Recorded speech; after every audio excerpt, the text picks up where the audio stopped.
Здравствуйте! Это телеальманах Русского географического общества в Республике Башкортостан. И я его ведущий Рустам Сиразетдинов. Сегодня мы побываем на Донбассе. В 2014 году Донецкая и Луганская области Украины объявили о своей независимости. Сегодня ДНР и ЛНР в статусе непризнанных государств и воюют за свою независимость с Украиной. Россия, как может, в рамках международных правил, поддерживает Донбасс. А как иначе? Несколько миллионов жителей этого неспокойного региона все свои надежды возлагают только на нее. Вне всякой политики башкирское отделение Русского географического общества отправило на Донбасс рождественские подарки для детей Луганска и Донецка. Этот небольшой гуманитарный конвой сопроводила наша съемочная группа.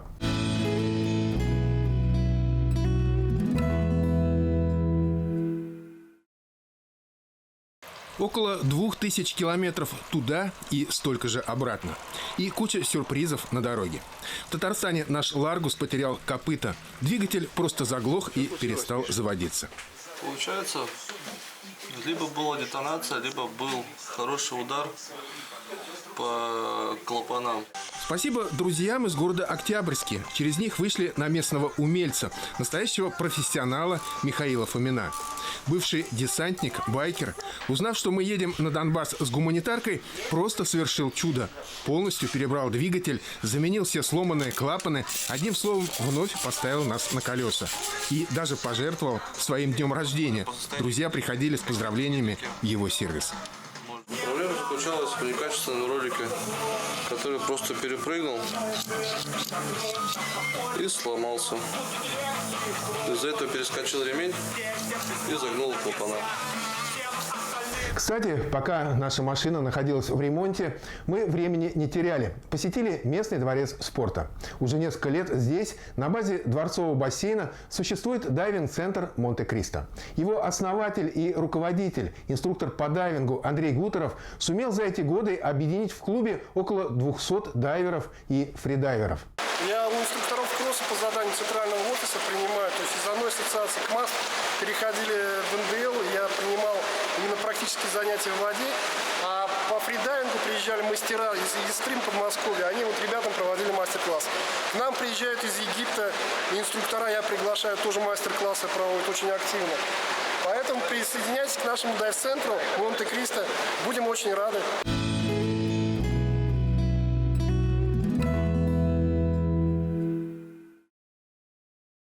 На Луганщину мы заехали рано утром 6 января.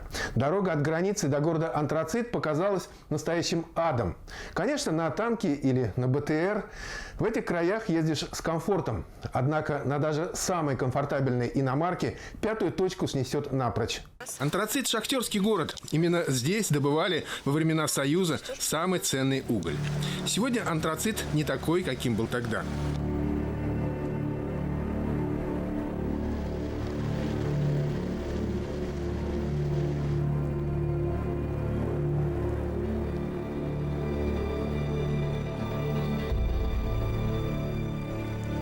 Окраины города похожи на зону из фантастической повести братьев Стругацких. А из жителей города каждый третий – сталкер. Правда, несмотря на военное положение, в Антраците за деньги можно получить все услуги современной цивилизации. По крайней мере, я нашел открытую парикмахерскую и удачно постригся за 120 рублей. В Уфе за такую стрижку с меня взяли бы 300. В Антрацит я первым делом решил постричься, что и сделал этих милых местных девушек. В Антраците мы встретились с нашим земляком. Ренат Гайнанов – уроженец Башкортостана. Отучился в Уфимском речном училище. Отслужил в спецназе внутренних войск. Сейчас Ренат – начальник штаба мотострелкового батальона народной милиции, базирующегося в Антраците. Родился я в Республике Башкортостан, Кигинском районе, в селе Верхний Киги. А дальнейшее проживал в городе Уфе. Сюда я попал, по телевизору начали показывать, что военный конфликт, Майдан. И с друзьями собрались, это было январь месяц 2015 года. Приехали, так называемо, помочь землю защищать, так как не один я тут защищаю, до меня было. Все знают знаменитого генерала Шаймуратова, который тоже погиб, защищая эти земли. Тут народ хороший, гостеприимные, любимые. Ну, конечно, да, не хватает им многого, конечно, тут, ну, заработную плату толком не платят, ну, выживают.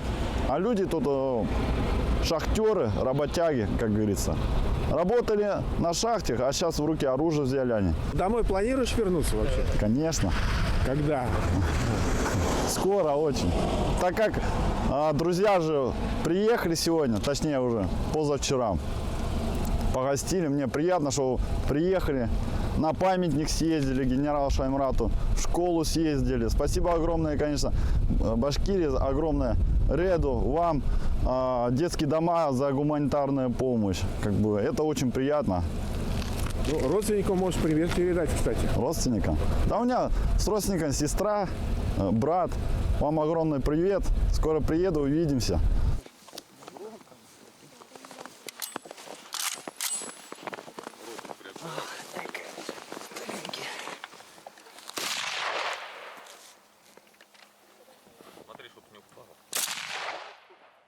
У меня в руках армейский щуп-миноискатель. К нему можно привинтить еще одно звено, нарастить, удлинить. Без этого миноискателя на Донбассе в лес или в поля лучше не ходить. Того и гляди, наступишь на противопехотную мину. Более 50% территории в тех краях заминированы. Однако к смертельным сюрпризам военных действий 14-15 годов постоянно добавляются новые. Буквально перед нашим приездом в Антрацит гости с Украины, как называют луганские военные, диверсантов, подорвали мост через реку Нагольчик в окрестностях города. Чуть ниже находится мост перед заездом в Антрацит Луганской Народной Республики. Взорвали, подорвали точнее, но не полностью, у них это не получилось. Тем не менее, жители Антрацита, мирные и военные, живут и планируют свое будущее. Командир мотострелковой роты Виктор Кондрашов – уроженец Луганской области. Работал на шахте. Сейчас лейтенант народной милиции ЛНР. Несколько лет Виктора Кондрашова и Рената Гайнанова связывают не только общая служба в части, но и тесные узы дружбы. Молодой лейтенант недавно женился и скоро ждет пополнения в своей семье. Для этого мы воюем, чтобы защищать свою родную землю, дать, как сказать, путевку в будущее нашим детям, чтобы они чувствовали себя в безопасности. Как бы война — это всегда плохо. Хотелось бы, чтобы наступил мир, и мы все сделаем для спокойствия, скажем, наших детей, жен, родителей, стариков, которые трудились в этом крае. Я хочу, чтобы в этом новом году наконец-то люди забыли, что такое война, наступил мир, взаимопонимание. Ну и здоровья, конечно, всем. Удалось пообщаться и с женой Виктора, Анастасией. Настя окончила горный институт по специальности маркшейдер. Тяготы жизни офицерской жены для нее ничего не значат. Любовь и мир для нее – это самое главное в этой жизни. Познакомились в интернете в прошлом году, в марте месяце. Затем встретились у нас в городе, в центре. И так завязалось наше общение. Немного тяжеловато, потому что часто дома не бывает. Он очень внимательный, очень заботливый. В этом плане он молодец.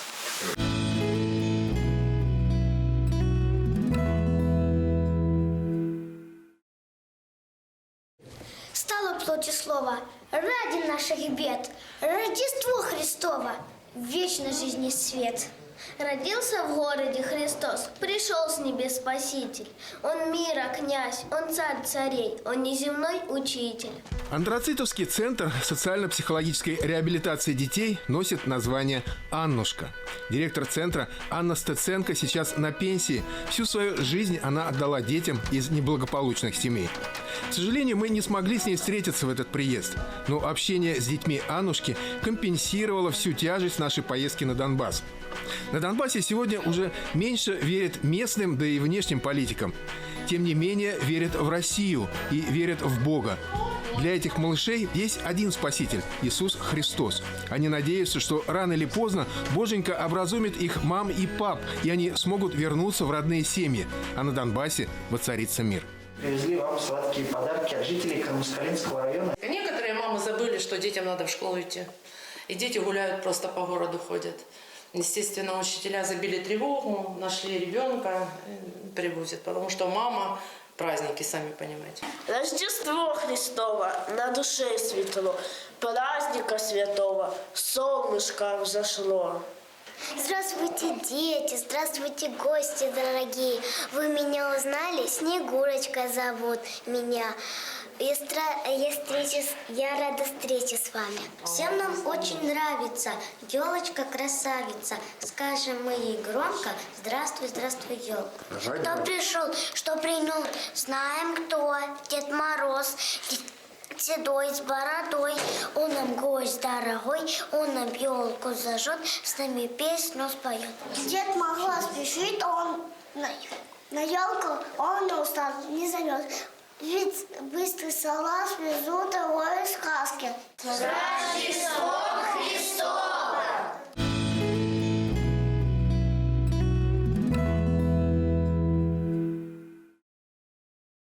На Луганщине мы посетили поселок Штеровка. На его окраине 23 февраля 1943 года погиб в смертельном бою легендарный командир 112-й башкирской кавалерийской дивизии генерал-майор Минигалей Мингазович Шаймуратов.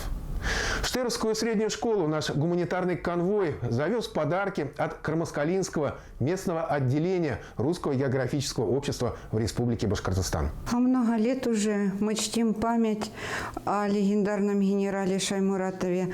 В нашей школе постоянно проводятся мероприятия, на которых мы освещаем его путь и 112-й легендарной кавалерийской дивизии. У нас создана презентация о генерале Шаймуратове. И, как уже сказали, в музее есть целая рубрика, которая посвящена легендарному герою.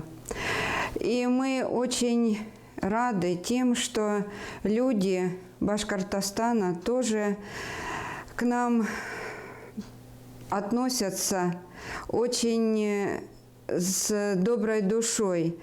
Ежегодно приезжают представители на 23 февраля из Башкирии.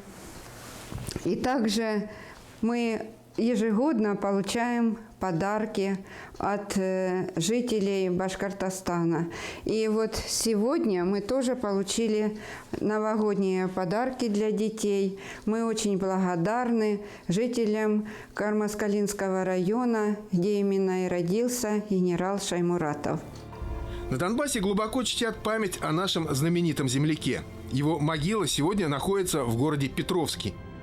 Мы находимся на могиле, на братской могиле воинов-освободителей Донбасса. Это село Петровское Луганской Народной Республики. Здесь похоронен легендарный генерал-майор Шаймуратов, уроженец Республики Башкортостан. Он погиб 23 февраля в поселке Штеровка, это здесь недалеко, Луганская Народная Республика. В 1946 году обнаружили их тела в результате. Откапывали братские могилы, перезахоранивали, и вот его перезахоронили здесь, в село Петровское, Луганской Народной Республики.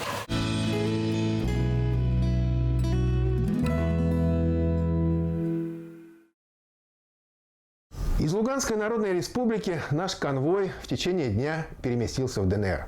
В Донецке первым делом посетили могилы героев Моторола, Гиви, первый глава Донецкой Народной Республики Александр Захарченко. Одни считают их бандитами и террористами, для других эти люди – защитники и святые.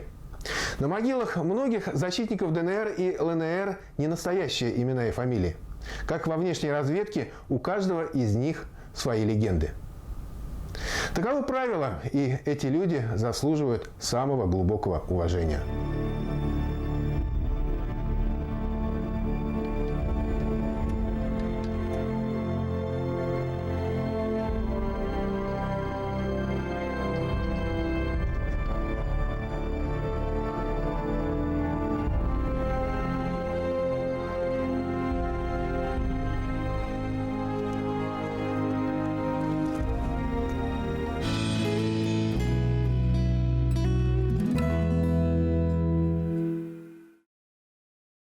В Донецкой республике, почти у границы с Россией, есть поселок Амбросиевка.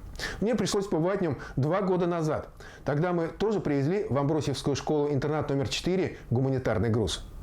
Нас потрясла история девочки, которая после эвакуации интерната на Украину во время военных действий через линию фронта и заминированные поля вернулась в родной интернат в Амбросиевку. Мне здесь нравится воспитателями, директором, как здесь учат, уважают, воспитывают нас. Мне здесь уютно, это мой дом. Я там пробыла полгода, мне не понравилось. Там можно находиться как одну смену, 30 дней. И мне не понравилось, и я ушла спокойно, не одумавши ни о чем. Сегодня Маша живет своей собственной взрослой жизнью, а в интернате к ней готовятся десятки других воспитанников. Привезли вам подарки от жителей Республики Башкортостан. Думаю, детишкам они будут сейчас у вас весьма кстати. Спасибо огромное-преогромное. Дети будут очень довольны такими подарочками. До свидания.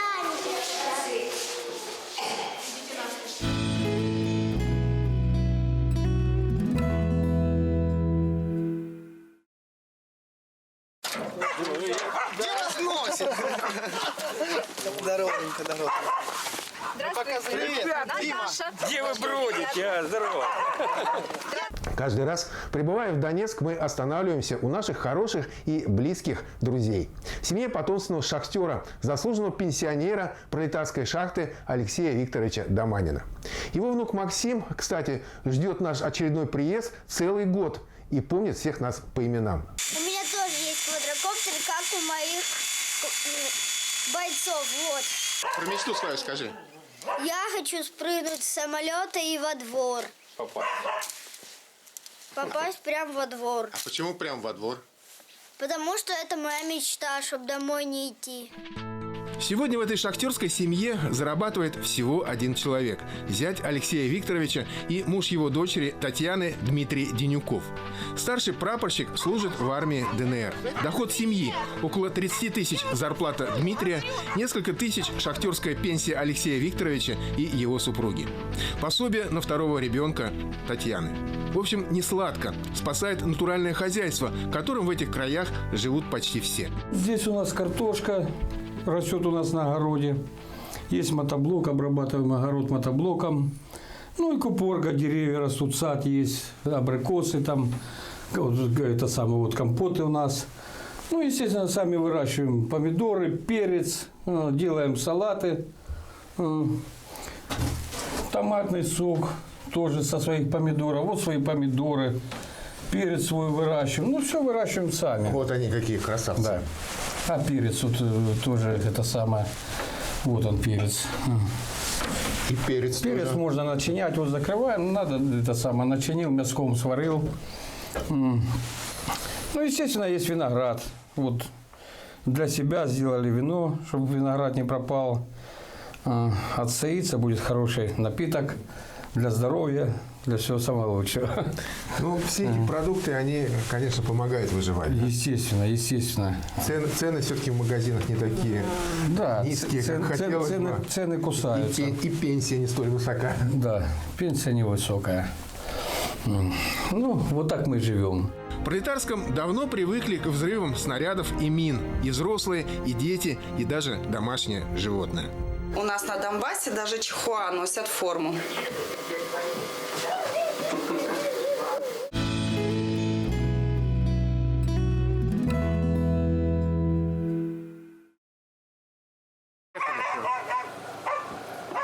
В этом году семья Доманиных-Денюковых планирует переехать в Башкирию. В одном из сел Гафурийского района на территории природного парка Зелим местная администрация выделяет им бесхозный заброшенный дом. Наша программа обязательно проследит за переездом и будет рассказывать, как донбасские беженцы адаптируются в Башкортостане. Это был Вестник Русского географического общества Республики Башкортостан. Я с вами прощаюсь до следующей пятницы. Всем добра, до встречи.